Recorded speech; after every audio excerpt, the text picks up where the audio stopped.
नमस्कार दोस्तों, कैसे हैं आप सभी। उम्मीद करता हूं काफ़ी अच्छे हैं। और इस समय दोस्तों ये परीक्षाओं का दौर चल रहा है। इस समय एक और नई भर्ती आपके सामने है, कांस्टेबल की वैकेंसी, राजस्थान पुलिस कांस्टेबल की वैकेंसी आपके सामने है, जो कि आपके 4588 पदों पर दोस्तों ये भर्ती होने वाली है। संभावित एग्ज़ाम डेट भी बताई गई है 10 नवंबर से दोस्तों इसके फॉर्म भी दोस्तों शुरू हो गए हैं। तो आज की इस वीडियो के अंदर हम जानेंगे कि सिलेबस क्या है, क्या क्या सब्जेक्ट पूछे जाएंगे और किस सब्जेक्ट से कितने प्रश्न आएंगे, कितने अंकों का होगा, नेगेटिव मार्किंग होगी या नहीं होगी, शारीरिक मापदंड क्या यानी आपका फिजिकल क्या होगा, यहाँ पर आपकी आयु सीमा कितनी है, ये भी एक फैक्ट रहता है कि आयु सर कितनी होनी चाहिए इसमें। तो एक पूरा एक विश्लेषण मैं विस्तार से करूँगा। तो काफ़ी इन्फॉर्मेटिव वीडियो दोस्तों, लाइक कर दें, सबसे पहले शेयर मार दें, चैनल को सब्सक्राइब कर दें, क्योंकि आपको राजस्थान पुलिस से जुड़ी हुई हर छोटी से छोटी खबर आपको मिलती रहेगी और इस भर्ती परीक्षा की तैयारी भी दोस्तों हम आपको करवाएंगे। चलिए दोस्तों शुरू करते हैं। चलिए दोस्तों सबसे पहले हम सिलेबस की बात कर लेते हैं कि सिलेबस क्या रहेगा, क्योंकि अब की बार जो नए स्टूडेंट है उनको भेज जाना ज़रूरी है। जो पिछली परीक्षा में बैठे थे उन्हें सब पता है कि सिलेबस क्या रहेगा इस परीक्षा में। सबसे पहले लिखित परीक्षा दोस्तों आपकी होगी। तो लिखित परीक्षा जो दोस्तों होगी जो आपकी, ठीक है, एक मिनट ठीक है, लिखित परीक्षा जो होगी दोस्तों उसके अंदर आपके 150 प्रश्न पूछे जाएंगे। कितने प्रश्न? 150 प्रश्न। 150 प्रश्न पूछ जाएंगे और एक प्रश्न दोस्तों 1 नंबर का होगा। इसका मतलब अंक भी कितने होंगे? 150, यानी 150 अंक का आपका लिखित परीक्षा होगी और 150 ही प्रश्न होंगे। ठीक है। नकारात्मक यानी नेगेटिव मार्किंग भी दोस्तों इसके अंदर है 1/4 है, यानी अगर आप 4 प्रश्न गलत करते हो तो आपका एक सही प्रश्न दोस्तों कट जाएगा, यानी 4 प्रश्न गलत करोगे तो 1 नंबर आपका कटेगा। तो 1/4 नेगेटिव मार्किंग है दोस्तों। समय जो मिलेगा दोस्तों आपको मिलेगा 120 मिनट। 2 घंटे का समय आपके पास है। 120 मिनट के अंदर 2 घंटे होते हैं, यानी कुल प्रश्नों की संख्या 150 रहेगी लिखित परीक्षा में। अंक दोस्तों 150 का होगा, नेगेटिव मार्किंग भी इसके अंदर है और समय आपको 120 मिनट मिलेगा। ठीक है। उसके बाद में क्या क्या सब्जेक्ट आएगा लिखित परीक्षा के अंदर उस पर बात करते हैं। देखो इसमें कई भाग बनाए गए, भाग ए, भाग बी, भाग सी, भाग डी। भाग ए के अंदर दोस्तों आपका रीजनिंग रहेगा और कंप्यूटर रहेगा। रीजनिंग में से आपको 30 प्रश्न पूछे जाएंगे और कंप्यूटर से भी आपको 30 प्रश्न पूछ जाएंगे। कुल मिला के आपके 30 और 30 भाग ए के अंदर 60 प्रश्न बनते हैं। कितने बनते हैं? 60 प्रश्न। और अंक कितने होंगे? वही, क्योंकि एक प्रश्न 1 अंक का है, तो अगर रीजनिंग में 30 प्रश्न पूछे गए हैं तो 30 अंक का ही रीजनिंग होगा। कंप्यूटर के अंदर 30 प्रश्न पूछे जाएंगे और 30 अंक का ही दोस्तों होगा, क्योंकि एक प्रश्न 1 अंक का है। ये भाग ए की बात की। भाग ए के अंदर दोस्तों रीजनिंग है और कंप्यूटर है। 30 से 30 प्रश्न दोस्तों पूछे जाएंगे। फिर भाग बी की बात करते हैं, जिसमें सामान्य ज्ञान यानी इंडिया का जीके है, विज्ञान इसके अंदर है, करंट अफेयर आएगा।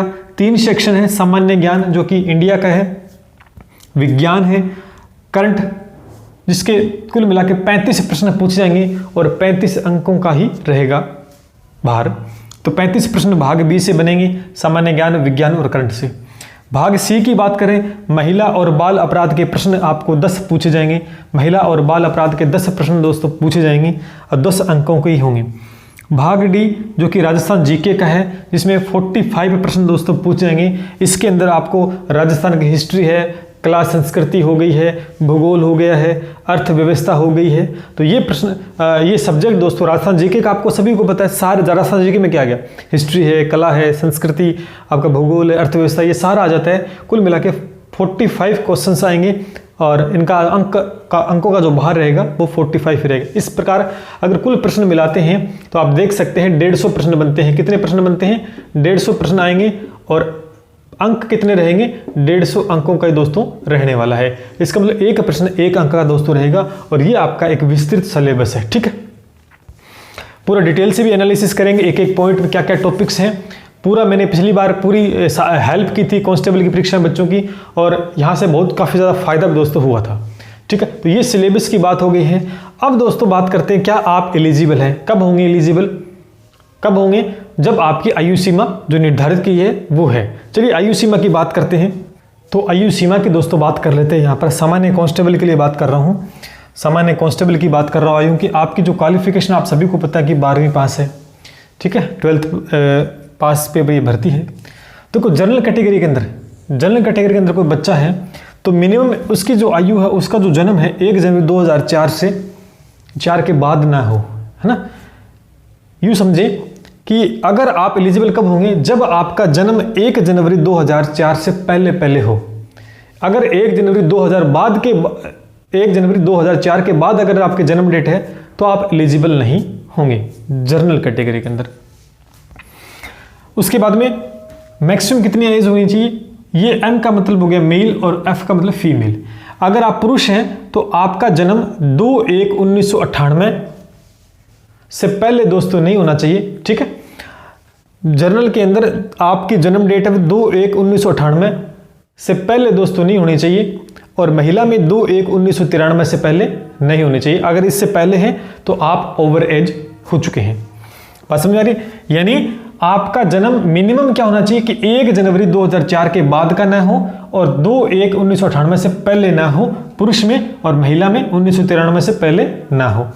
अगर SC ST OBC और EWS की बात करता हूं तो मिनिमम तो वही है कि 1 जनवरी 2004 के बाद आपका जन्म डेट ना हो। अगर पुरुष की बात करता हूं मैं तो पुरुष के अंदर इस कैटेगरी के अंदर 2/1/1993 से पहले आपका जन्म ना हो। अगर इसके बाद है तो आप एलिजिबल है, इससे पहले नहीं होना चाहिए। और महिला में दोस्तों 2/1/1988 तक होना चाहिए, इससे पहले अगर जन्म डेट है तो आप एलिजिबल नहीं होंगे इस कैटेगरी के अंदर। तो आपने देखा सामान्य कांस्टेबल के अंदर आपकी जो जन्म डेट मैंने जनरल की बता दी, अगर इन दोनों के बीच में है तो आप एलिजिबल है, वरना नहीं है। ST OBC EWS की मैंने बता दी, अगर आपके जन्म डेट इनके बीच में है तो आप एलिजिबल है, अन्यथा नहीं है। यानी इसके बाद आपका जन्म नहीं होना चाहिए और इससे पहले नहीं होना चाहिए पुरुष में, और महिला में इससे पहले नहीं होना चाहिए, ठीक है। चलिए आगे बढ़ते हैं। अब हम आयु सीमा चालक की बात करते हैं। चालक पदों के लिए ड्राइवर की वैकेंसी भी है इसके अंदर, उसके लिए आयु सीमा वही दोस्तों जनरल कैटेगरी के अंदर आपके जन्म डेट है वो 1/1/2004 से 1/1/2004 के बाद दोस्तों नहीं होनी चाहिए, और मेल यानी पुरुष के अंदर 1995 से पहले 2/1/1995 से पहले नहीं होनी चाहिए, और महिला में 2/1/1990 से पहले नहीं होनी चाहिए। ST SC OBC EWS के लिए वही, इसके बाद आपकी जन्म डेट नहीं होनी चाहिए, और इससे पहले पुरुष की नहीं होनी चाहिए, और महिला की इससे पहले दोस्तों नहीं होनी चाहिए, ठीक है। तो आपने चालक की भी देख ली आयु सीमा। चलिए शारीरिक मापदंड के ऊपर बात करते हैं। तो चलिए दोस्तों, शारीरिक मापदंड क्या होना चाहिए आपका।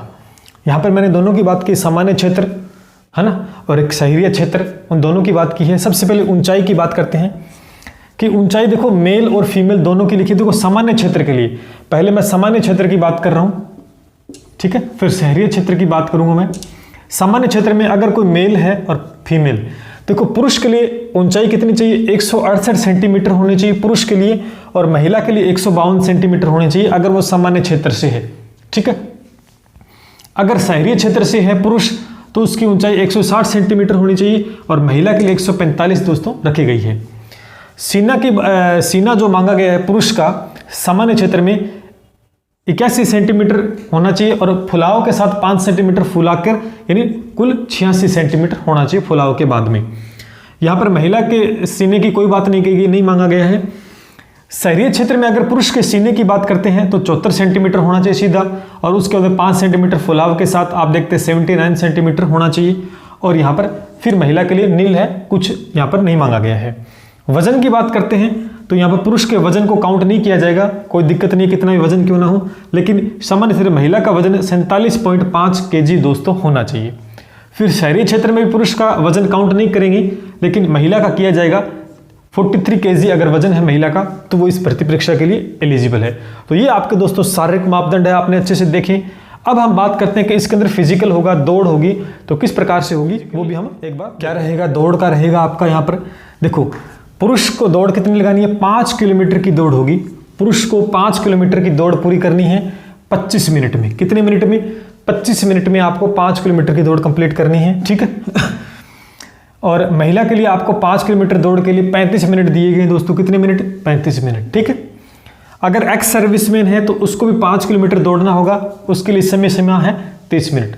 तो ये दौड़ की समय सीमा आपके सामने मैंने रखी। शारीरिक मापदंड भी बताया, सिलेबस क्या रहेगा वो भी मैंने बताया, आयु सीमा जो रहेगी वो भी मैंने आपके सामने डिस्कस की। और इसके बाद शायद कुछ नहीं रहा है मेरे हिसाब से। मेरिट आप सभी को पता है कि जिलेवार बनेगी, जिला स्तर के ऊपर ये भर्ती है, जिलेवार मेरिट बनेगी। किस जिले में कैसे किस जिले में फॉर्म भरें वो आपके ऊपर डिपेंड है। आप पूर्णतः अच्छा सा विश्लेषण करके ही फॉर्म को भरें। समय सीमा रहते समय से पहले ही आप फॉर्म भर दें, जिससे कि आपको अंतिम तारीख जब आए तो आपको दिक्कत ना हो। जैसे ही फॉर्म स्टार्ट होते हैं आप जल्द से जल्द फॉर्म को भरें और तैयारी आज से दोस्तों शुरू कर दें अगर आपको कांस्टेबल परीक्षा में पास होना है तो। इस भर्ती से जुड़ी कोई भी आपको अपडेट चाहिए, कोई भी आपका कोई इश्यू है तो आप कमेंट सेक्शन में पूछ सकते हैं। जल्द आपको मैं इसका अनाउंसमेंट करूंगा कि मैं आपके लिए क्या कर रहा हूं। तो इस यूट्यूब चैनल के माध्यम से आप लगातार जुड़े रहें, चैनल को सब्सक्राइब कर लें। चलिए दोस्तों, मिलते हैं इसी के साथ। जय हिंद, जय भारत।